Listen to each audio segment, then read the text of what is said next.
నిమ్స్ కోసం భూములిచ్చిన వారికి ఇందిరమ్మ ఇళ్లు నిర్మిస్తామన్నారు సీఎం రేవంత్. సంగారెడ్డి జిల్లా జహీరాబాద్లో పర్యటించిన సీఎం రేవంత్ పలు అభివృద్ధి కార్యక్రమాలకు శ్రీకారం చుట్టారు. జహీరాబాద్ అభివృద్ధికి కట్టుబడి ఉన్నామన్నారు. నేషనల్ హైవేపై అండర్ పాస్ నిర్మాణాలు చేపడతామని స్పష్టం చేశారు. సింగూరు ప్రాజెక్టును అద్భుతమైన టూరిజంగా తీర్చిదిద్దుతామన్నారు సీఎం రేవంత్. నేను ఈ వేదిక మీద నుంచి ఇక్కడ ఉన్న జహీరాబాద్ నిమ్స్ లో 12,500 ఎకరాల భూమి ఎవరైతే కోల్పోయినరో 5,600 కుటుంబాలు ఉన్నాయి.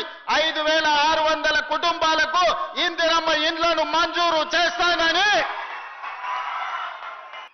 మీ సొంత స్థలాలలో ఇందిరమ్మ ఇండ్లు కట్టుకోవడానికి 5,612 కుటుంబాలు ఉన్నాయి. మా అధికారులు సమాచారం అందించారు. ఇంకో 100 ఎక్కువైనా కూడా పర్వాలేదు. భూమి కోల్పోయిన ప్రతి కుటుంబానికి ఇందిరమ్మ ఇండ్లు మంజూరు చేస్తామని ఈ వేదిక మీద నుంచి ఆ రైతులకు ఈ సంతోషకరమైన వార్తను చేరవేయాల్సిందిగా ఇక్కడికి వచ్చిన మిత్రులందరికీ తెలియజేస్తున్నా. రైతుకు 24 గంటలు ఉచిత విద్యుత్ ఇవ్వడమే కాదు, రైతు భరోసా పథకాన్ని కూడా 10,000 సంవత్సరానికి ఎకరాకుంటే 12,000కు పెంచి రైతు భరోసా పథకాన్ని కూడా ఈ రోజు ప్రజలకు అందుబాటులో తెచ్చినాం.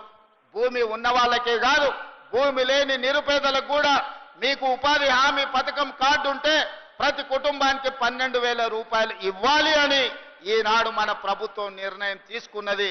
రైతు లేని పేదలను కూడా ఇవాళ మన ప్రభుత్వం ఆదుకునే ప్రయత్నం చేస్తుంది.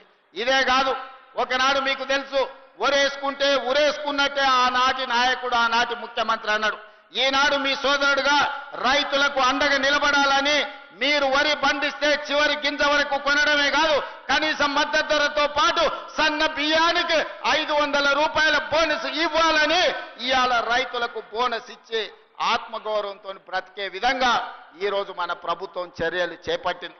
రాష్ట్రంలో అమ్మగారింటికి వెళ్ళాలన్నా, అమ్మోరిని దర్శించుకోవాలన్నా మీరు భద్రాచలం రాముల వారి దగ్గరకు పోయినా, యాదగిరిగుట్ట లక్ష్మీ నరసింహస్వామి దగ్గరకు పోయినా బస్సులో ఇవాళ మా ఆడబిడ్డలు ఉచిత ప్రయాణం చేస్తున్నారు.